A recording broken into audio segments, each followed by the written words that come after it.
Praise the Lord. ദൈവനാമം ഉണ്ടായിരിക്കട്ടെ. കർത്താവിൻ്റെ പാദപീഠത്തിൽ പ്രഭാതയാമത്തിൽ നാം ആയിരിക്കുമ്പോൾ ഇന്നത്തെ ചിന്തയ്ക്കായി എടുത്തിരിക്കുന്ന തിരുവചനം എബ്രായർക്കെഴുതിയ ലേഖനം 10-ാം അധ്യായം 25-ാം വാക്യം. നാൾ സമീപിക്കുന്നു എന്ന് കാണും തോറും അത് അധികമായി ചെയ്യേണ്ടതാകുന്നു. പ്രിയ ദൈവമക്കളെ, തൻ്റെ വിശ്വാസികൾക്ക് വേണ്ടി ക്രിസ്തു മടങ്ങി വരുന്ന നാൾ സമീപിച്ചു കൊണ്ടിരിക്കുകയാണ്. ഹല്ലേലൂയ. അതുകൊണ്ട് നിരവധി പീഡനങ്ങളെയും ഉപദ്രവങ്ങളെയും നാം അഭിമുഖീകരിക്കേണ്ടതായിട്ട് വരുന്നുണ്ട്. വളരെയധികം ഉപദേശ വഞ്ചനയും സംഭവിക്കുന്നു. പ്രിയമക്കളെ, ഈ നാളുകളിൽ നാം കാണുകയും കേൾക്കുകയും ചെയ്യുന്നത് ഓരോന്നും ഇതിൻ്റെ മുന്നോടിയായിട്ടാണ്. ഹല്ലേലൂയ. നാൾ സമീപിക്കുന്നു എന്ന് തോറും ഹല്ലേലൂയ. അതുകൊണ്ട് നാം അധികമായിട്ട് നാം ചെയ്യേണ്ടത് ഉറക്കത്തിൽ നിന്ന് ഉണരുന്നവരായിരിക്കണം.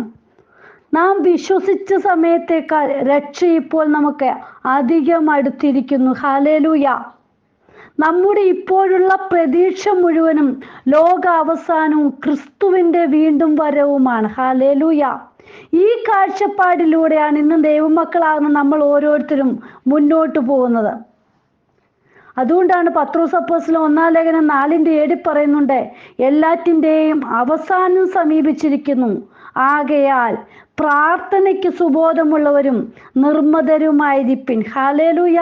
പ്രിയ മക്കളെ, സഭയിലെ ഹല്ലേലൂയ വിശ്വസ്തരെ ചേർക്കുവാനുള്ള കർത്താവിൻ്റെ മടങ്ങി വരവ് ആസന്നമാണ്. ഹല്ലേലൂയ. പൗലോസ് അപ്പോസ്തലൻ നമ്മളെ പല ലേഖനങ്ങളിലും ഓർമ്മപ്പെടുത്തുന്നത് ഇത് തന്നെയാണ്, കർത്താവിൻ്റെ വരവ് എല്ലാറ്റിൻ്റെയും അവസാനം സമീപിച്ചിരിക്കുന്നു. ആകയാൽ പ്രാർത്ഥനയ്ക്ക് സുബോധമുള്ളവരും നിർമ്മതരുമായിരിക്കണം. ഹല്ലേലൂയ. രാത്രി കഴിവാറായി, പകലടുത്തിരിക്കുന്നു. അതുകൊണ്ട് നാം ഇരുട്ടിൻ്റെ പ്രവൃത്തികളെ വെച്ച് കളഞ്ഞ് വെളിച്ചത്തിൻ്റെ ആയുധവർഗം ധരിച്ചുകൊള്ളുക. ഹല്ലേലൂയ. ദൈവമക്കൾ എപ്പോഴും ഒരുക്കത്തോടെ ഇരിക്കണം. ദൈവത്തിൻ്റെ മക്കൾ എപ്പോഴും ആത്മികമായിട്ട് ഒരുങ്ങിയിരിക്കേണ്ടതും ഇരുട്ടിൻ്റെ പ്രവൃത്തികളെ ഉപേക്ഷിച്ച് കളയേണ്ടതുമാണ്. ഹല്ലേലൂയ. നാം എപ്പോഴും വെളിച്ചത്തിൻ്റെ മക്കളാണ്. നമുക്ക് പ്രകാശം തരുന്ന നമ്മുടെ അപ്പൻ. ഹല്ലേലൂയ. ഞാൻ തന്നെ വെളിച്ചമാകുന്നു. ഹല്ലേലൂയ. പ്രിയ മക്കളെ, ആ വെളിച്ചത്തിൻ്റെ മക്കളായി നാം തീർന്നിരിക്കുമ്പോൾ ഇരുട്ടിൻ്റെ പ്രവൃത്തികളെല്ലാം നമ്മിൽ നിന്ന് മറച്ച് ഹല്ലേലൂയ ഇല്ലായ്മ ചെയ്യണം. അതിലേക്ക് നാം ഇനി പോകരുത്. ഹല്ലേലൂയ. നോക്കൂ, നിങ്ങളുടെ അര കെട്ടിയും വിളക്ക് കത്തിയും കൊണ്ടിരിക്കട്ടെ. ഹല്ലേലൂയ. നോക്ക്, ലൂക്കോസിന്റെ സുവിശേഷത്തിൽ ഇത് പറഞ്ഞിരിക്കുകയാണ്, കർത്താവിൻ്റെ വരവടുത്തിരിക്കാൻ നമ്മുടെ ക്രിസ്തുവിനുള്ള സൗമ്യത എല്ലാവരും അറിയണം. നമ്മുടെ ഹല്ലേലൂയ അരകെട്ടി അതെന്താണ്? ഒരു ഒരുക്കത്തെയാ കാണിക്കുന്നത്. ഹല്ലേലൂയ. വിളക്ക് കത്തിക്കൊണ്ടിരിക്കണം. നമ്മളെപ്പോഴും പ്രകാശം കൊടുക്കുന്നവരായി മറ്റുള്ളവർക്ക് നമ്മൾ ഉപയോഗമായി തീരുന്ന, ദുഃഖത്തിലിരിക്കുന്നവർക്ക് ആശ്വാസമായി തീരണം. ഏത് സമയത്തും കർത്താവ് വരുമെന്ന് നാം വിശ്വസിക്കണം. ഹല്ലേലൂയ. പക്ഷേ അല്പം താമസിക്കുന്നത് എന്തുകൊണ്ടാണ്? പ്രിയ മക്കളെ, പത്രോസ് അപ്പോസ്തലൻ അത് വ്യക്തമായി പറയുന്നുണ്ട്. തൻ്റെ 2-ാം ലേഖനത്തിൽ പറയുകയാണ്, 2 പത്രോസ് 3:9, ചിലർ താമസമെന്ന് വിചാരിക്കുന്നത് പോലെ തൻ്റെ വാഗ്ദത്തം നിവർത്തിപ്പാൻ താമസിക്കുന്നില്ല. ആരും നശിച്ചു പോകാതെ എല്ലാവരും മാനസാന്തരപ്പെടുവാൻ അവൻ ഇച്ഛിച്ചു നിങ്ങളോട് ദീർഘക്ഷമ കാണിക്കുന്നതേ ഉള്ളൂ. ഹല്ലേലൂയ.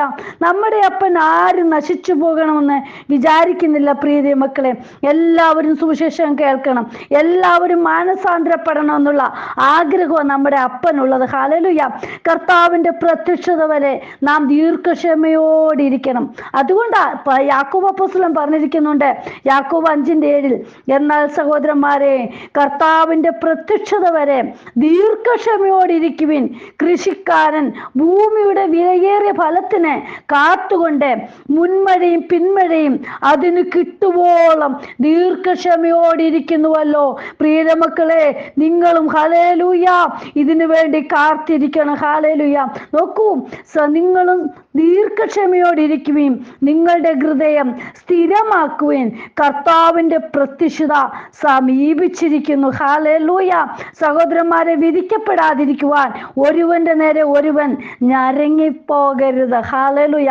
ഇതാ ന്യായാധിപതി വാതിൽക്കൽ നിൽക്കുന്നു. യേശുക്രിസ്തു ദുഷ്ടന്മാരെ ശിക്ഷിക്കുന്ന ന്യായാധിപതിയായും നീതിമാന്മാർക്ക് പ്രതിഫലം നൽകുന്നവനായും വരും. ഹല്ലേലൂയ. പ്രിയരെ, നാം കർത്താവിൻ്റെ വരവ്, ഹല്ലേലൂയ, നോക്ക്, അതുവരെ നമ്മളെ ദീർഘക്ഷമയോടിരിക്കണം. ദീർഘക്ഷമ എന്ന് വിചാരിച്ചാൽ എന്താണ്? ഹല്ലേലൂയ, അനീതിയും കഷ്ടതയും, ഹല്ലേലൂയ, ഉപദ്രവവും വരുമ്പോൾ അത് സഹിക്കുന്നത്. ഹല്ലേലൂയ. എത്ര പേർക്കാണ് അതിന് ഹല്ലേലൂയ ആ ഒരു കൃപയുള്ളത്? ഹല്ലേലൂയ. ഇതൊക്കെ സഹിക്കുവാൻ വേണ്ടി ഇന്ന് നാം കേൾക്കുകയും കാണുകയും ചെയ്യുന്ന പല സംഭവങ്ങൾ ഇത് തന്നെയല്ലേ പ്രിയ മക്കളെ? കർത്താവ് തൻ്റെ വരവെങ്കിൽ, ഹല്ലേലൂയ, എല്ലാ കാര്യങ്ങൾക്കും പരിഹാരമുണ്ടാക്കുന്ന ന്യായാധിപതി വാതിൽക്ക് നിൽക്കുകയാണ്. ഏതു നേരത്തും വാതിൽ തുറക്കുവാൻ സാധ്യതയുണ്ട്. നാം ഒരുക്കമുള്ളവരായിരിക്കണം. ഹല്ലേലൂയ. നോക്കൂ, ഇവിടെ പറഞ്ഞിരിക്കുന്ന നാൾ സമീപിക്കുന്നു എന്ന് കാണുന്തോറും അത് അധികമായി ചെയ്യേണ്ടതാകുന്നു. എന്തൊക്കെയാണ് നമ്മൾ അധികമായി ചെയ്യേണ്ടത്? നോക്കൂ, മടുത്തു പോകാതെ പ്രാർത്ഥിക്കുന്നവരാകണം. ഹല്ലേലൂയ. കൊലോസ്യർക്കെതിരെ ലേഖനത്തിൽ പറയുന്നുണ്ട്, പ്രാർത്ഥനയിൽ ഉറ്റിരിക്കണം. ഹല്ലേലൂയ. അടുത്തതായിട്ട് നോക്കും, ആത്മാർത്ഥ സ്നേഹമുള്ളവരായിരിക്കണം. പത്രോസ് അപ്പോസ്തലൻ 4:8 പറയുന്നുണ്ട്, അതിൽ സകലത്തിനു മുമ്പേ തമ്മിൽ ഉറ്റ സ്നേഹമുള്ളവരായിരിക്കും. സ്നേഹം പാപങ്ങളുടെ ബഹുത്വത്തെ മറയ്ക്കുന്നു. യേശുവിൻ്റെ കൽപ്പനയിലും സ്നേഹമുള്ളവരായിരിക്കണമെന്നുണ്ട്. ഹല്ലേലൂയ. പ്രിയ മക്കളെ, നിന്റെ ദൈവമായ കർത്താവിനെ, ഹല്ലേലൂയ, നീ പൂർണ്ണ ഹൃദയത്തോടും പൂർണ്ണ ആത്മാവോടും പൂർണ്ണ മനസ്സോടും കൂടെ സ്നേഹിക്കണം. ഇതാകുന്നു വലിയതും ഒന്നാമത്തേതുമായ കൽപ്പന. രണ്ടാമത്തേത് അതിനോട് സമം, കൂട്ടുകാരനെ നിന്നെ പോലെ തന്നെ സ്നേഹിക്കണം. ഹല്ലേലൂയ.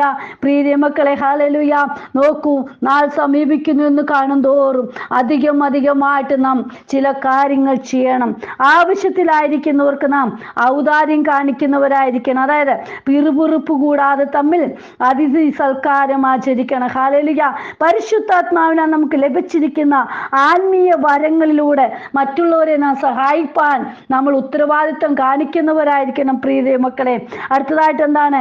ക്രിസ്തുവിന് വേണ്ടി സാക്ഷിയാകുകയും പരിശുദ്ധാത്മാവിന്റെ ശക്തിയിൽ ദൈവത്തെ സേവിക്കുകയും ചെയ്യണം. ഹല്ലേലൂയ. നാൾ സമീപിക്കുന്നു തോറും നമ്മൾ ഓരോരോ കാര്യങ്ങൾ ചെയ്യണം. നോക്കൂ, മടുത്തു പോകാതെ പ്രാർത്ഥിക്കണം. ആത്മാർത്ഥതയുള്ളവരായി മറ്റുള്ളവർക്ക് നമ്മൾ ആവശ്യത്തിലിരിക്കുന്നവരെ ഔദാര്യം കാണിക്കുന്നവരായിരിക്കണം. ഹല്ലേലൂയ. പ്രിയ മക്കളെ, ഈ ദിവസങ്ങളിൽ, ഹല്ലേലൂയ, കർത്താവിൻ്റെ വരവ് ഏറ്റവും അടുത്തിരിക്കുന്നു. ഹല്ലേലൂയ. അതുകൊണ്ട് നമ്മൾ കൂടുതലായിട്ട് ക്രിസ്തുവിനോട് ഹല്ലേലൂയ നമ്മൾ ആയിരിക്കണം. പ്രാർത്ഥനയിൽ എപ്പോഴും പ്രാർത്ഥനയ്ക്കാണ് മറുപടി ഉള്ളത്. ഹല്ലേലൂയ. ദൈവസന്നിധിയിൽ നിന്ന് പ്രാർത്ഥിക്കുമ്പോൾ അതിന്മേൽ ദൈവപ്രവൃത്തി വെളിപ്പെടും. ഹല്ലേലൂയ. നാം പ്രാർത്ഥനയ്ക്ക് വേണ്ടി സമയങ്ങൾ കൊടുക്കുന്നവരായിരിക്കണം. ഹല്ലേലൂയ. നോക്കൂ, ഒരുത്തൻ പ്രസംഗിക്കുന്നെങ്കിൽ ദൈവത്തിൻ്റെ അരുളപ്പാട് പ്രസ്താവിക്കുന്നു എന്ന പോലെയും ഒരുത്തൻ ശുശ്രൂഷിക്കുന്നെങ്കിൽ ദൈവം നൽകുന്ന പ്രാപ്തിക്കൊത്തവണ്ണവുമാകട്ടെ. ഹല്ലേലൂയ. എല്ലാറ്റിലും ദൈവം യേശു ക്രിസ്തു മൂലം മഹത്വപ്പെടുവാൻ ഇടവരട്ടെ. ഹല്ലേലൂയ. അതാണ് ക്രിസ്തുവിന് വേണ്ടി സാക്ഷിയാകണം. ഹല്ലേലൂയ. അടുത്തതായിട്ട് ദൈവത്തെ സ്തുതിക്കുകയും പരിശോധനകളിൽ ക്രിസ്തുവിനോടുള്ള ഭക്തിയിൽ നിലനിൽക്കുകയും ചെയ്യണം. ഹല്ലേലൂയ. പത്രോസ് അപ്പോസ്തലന്റെ 1-ാം ലേഖനം 4:12 മുതലുള്ള വാക്യങ്ങൾ നോക്കുമ്പോൾ നമുക്കത് കാണുവാൻ സാധിക്കുന്നുണ്ട്. നമ്മളെപ്പോഴും ദൈവത്തെ സ്തുതിക്കുന്നവരായി, ആരാധിക്കുന്നവരായി, ഹല്ലേലൂയ, സ്തുതി സ്തോത്രങ്ങൾ അർപ്പിക്കുന്നവരായി തീരണം. അവിടെയാണ് ദൈവ മഹത്വം വെളിപ്പെടുന്നത്. ഹല്ലേലൂയ. നാൾ സമീപിക്കുന്നു എന്ന് കാണുന്തോറും അത് അധികമായി ചെയ്യേണ്ടതാണ്. കർത്താവിനോട് കൂടുതൽ പറ്റിച്ചേർന്ന് നിൽക്കുവാണെങ്കിൽ നമുക്ക് ആ നിത്യതയ്ക്ക്, ഹല്ലേലൂയ, അവകാശികളായി തീരാൻ സാധിക്കും. പ്രിയ മക്കളെ, ഈ ദിനങ്ങളിൽ, ഹല്ലേലൂയ, കർത്താവിൻ്റെ വരവ് ഏറ്റവും അടുത്തിരിക്കുന്നു. ഹല്ലേലൂയ. നമ്മുടെ നിത്യത നഷ്ടമാക്കാതെ കർത്താവിന്റെ വരവെങ്കിൽ അവിടെ കാണുവാൻ നമുക്ക് വേണ്ടി ഭവനം ഒരുക്കാൻ പോയിരിക്കുന്ന അപ്പൻ, ഹല്ലേലൂയ, ഒരുക്കിയിട്ട് വരുമ്പോൾ നമുക്ക് അപ്പനോട് ഒത്തൊരുമിച്ചായി തീരുവാൻ ഇടയായി തീരണം. കർത്താവിന്റെ കരങ്ങളിൽ നമ്മെ തന്നെ സമർപ്പിക്കാം. ദൈവം എന്നോട്, ഹല്ലേലൂയ, സംസാരിക്കണം. അപ്പ, എന്നെ ഓഹരിക്കാരാക്കണമേ, എൻ്റെ അപ്പൻ്റെ സന്നിധി എന്നെ നിർത്തണമേ എന്ന് നമുക്ക് പ്രാർത്ഥിക്കാം. കരങ്ങളിലേക്ക് ഏൽപ്പിക്കാം. കർത്താവേ എന്ന് വചനം കേൾക്കുന്ന ഓരോ മക്കളുടെ ജീവിതത്തിലും വലിയ ഹല്ലേലൂയ, കർത്താവ് കർത്താവിനോട് ചേർന്ന് നിൽക്കത്തക്കവണ്ണം ഹല്ലേലൂയ അങ്ങയുടെ നാൾ സമീപിച്ചിരിക്കും തോറും ഹല്ലേലൂയ എൻ്റെ അപ്പനോട് ചേർന്ന് നിൽക്കുവാൻ, അപ്പനോട് വാസം ചെയ്യുവാൻ, ഒത്തു നടക്കുവാൻ ഞങ്ങളെ ഓരോരുത്തരെ ഇടയാക്കണേ.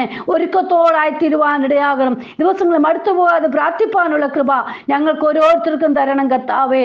അപ്പൻ്റെ കരങ്ങളിൽ എല്ലാ മക്കളെയും അനുഗ്രഹിച്ച് പ്രാർത്ഥിക്കുവാണ്. ദൈവിക അനുഗ്രഹത്താൽ ഓരോ മക്കളുമായി തീരുവാൻ സഹായിക്കണമേ കർത്താവ്. പ്രാർത്ഥന കേട്ടതിനായി സ്തോത്രം. അപ്പച്ചൻ ഓരോ മക്കളുടെ മേലും ദൈവിക അനുഗ്രഹങ്ങൾ പകർന്നിരിക്കാൻ സ്തോത്രം. യേശുവിൻ നാമത്തിൽ തന്നെ ആമേൻ. God bless you all. ബിനുവജു, മുംബൈ. ഹല്ലേലൂയ. സ്തോത്രം.